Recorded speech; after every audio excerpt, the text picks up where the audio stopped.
दिल की आवाज भी सुन, मेरे फसाने पे न जा, मेरी नजरों की तरफ देख, जमाने पे न जा, दिल की आवाज भी सुन। क्या गाया था इस गाने को मोहम्मद रफ़ी साहब ने। ओ माय गॉड, लगता है कि अपना दिल निकाल के इस गाने में उन्होंने रख दिया था।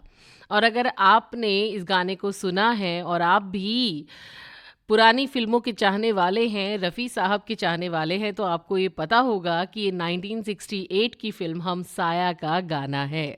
पता है ना?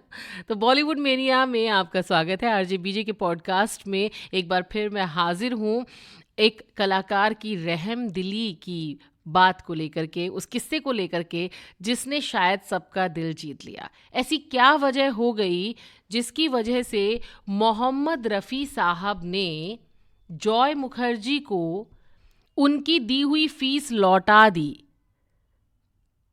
जानना चाहेंगे? तो आप बने रहिए मेरे इस पॉडकास्ट पर, और अच्छा लगेगा ना तो प्लीज़ मेरे चैनल को सब्सक्राइब कर लीजिएगा, अपना सपोर्ट दिखाइए, मैक्सिमम सब्सक्राइब करिए, शेयर करिए, लाइक करिए मेरे यूट्यूब चैनल को, और साथ ही साथ मेरे पेज को फॉलो करिए ज़रूर, फेसबुक के पेज को, इंस्टाग्राम पर भी आप आरजे बबीता को फॉलो कर सकते हैं। लाइक करिए, शेयर करिए, कमेंट्स करिए। तो चलिए शुरुआत करते हैं, बात करते हैं फ़िल्म हम साया की, और बात करते हैं मोहम्मद रफ़ी साहब की, और बात करते हैं जॉय मुखर्जी साहब की। जॉय मुखर्जी साहब ने 20 दिसंबर 1968 को फिल्म हमसाया बनाई। मतलब वो हमसाया फिल्म को लेकर आए, उन्होंने इस फिल्म का निर्माण किया, और इस फिल्म में उनके साथ थे माला सिन्हा और शर्मिला टैगोर, लीड एक्ट्रेस थीं दोनों की दोनों। और ये फिल्म उन्होंने इसलिए बनाने का फ़ैसला किया क्योंकि बहुत उनका अच्छा करियर चल नहीं रहा था, तो उन्होंने सोचा चलिए फिल्म निर्माण में चला जाए, शायद वहाँ पर कुछ कर लिया जाए और शायद कुछ लक साथ दे दे तो बात बन जाएगी। तो इस चीज़ को लेकर के उन्होंने ये फ़िल्म बनाई। टीम उनकी बेस्ट थी। फ़िल्म को बेस्ट बनाने के लिए जॉय साहब ने अपनी जी जान लगा दी।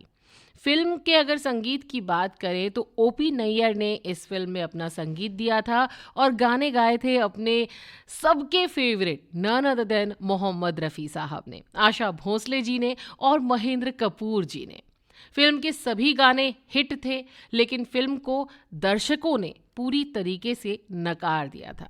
जॉय मुखर्जी ने बड़े मन से ये फिल्म बनाई थी, लेकिन ये फिल्म सक्सेसफुल नहीं हो पाई। अब मोहम्मद रफ़ी साहब बेचैन हो गए। उनकी बेचैनी की वजह क्या थी? चलिए बताती हूँ। जॉय मुखर्जी ने फ़िल्म के गानों के लिए रफ़ी साहब पर भरोसा जताया था, क्योंकि रफ़ी साहब गाते ही इतना खूबसूरत थे। रफ़ी साहब का एक सोलो गाना था जो इस फ़िल्म में सबसे बड़ा हिट साबित हुआ था। फ़िल्म के लिए जॉय साहब ने रफ़ी साहब को उतनी ही फ़ीस दी थी जितना कि उस दौर में उनकी मार्केट वैल्यू थी।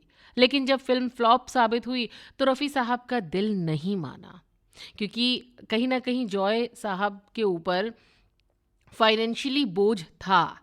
अच्छा, वो गाना कौन-सा था चलिए मैं बता देती हूँ आपको। शुरुआत में तो मैं गा ही रही थी, दिल की आवाज़ भी सुन, मेरे फसाने पे न जा, मेरी नज़रों की तरफ देख, ज़माने पे न जा।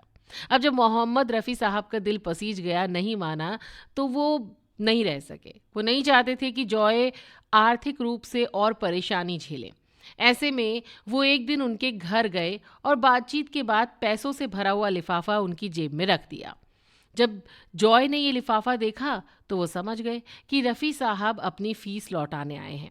उन्होंने वो रुपए लेने से साफ इनकार कर दिया, लेकिन रफ़ी साहब कहाँ मानने वाले थे। उन्होंने लिफाफा वापस थमाते हुए कहा, दिल की आवाज़ भी सुन। दरअसल ये वही फेमस गीत था जो रफ़ी साहब ने उस फिल्म में गाया था, और उसके बोल यही थे। भाई जॉय मुखर्जी कुछ ना कह सके, वो सिर्फ रफ़ी साहब को देखते रह गए। और रफ़ी साहब की नेक दिली, रहम दिली हम सबको पता है कि वो कितने रहम दिल थे। कई ऐसे लोग भी थे जिन्होंने रफ़ी साहब ने जिनके लिए गाने गाए, 1 रुपया तक नहीं लिया, फ्री में गाने गाए। तो ऐसे ही कुछ किस्से कहानियाँ बॉलीवुड से रिलेटेड आपके लिए लेकर आती रहूँगी। आई होप मैं आपको एंटरटेन कर रही हूँ। मेरे पॉडकास्ट आपको पसंद आ रहे हैं? अगर आ रहे हैं तो फिर छा जाइए यार।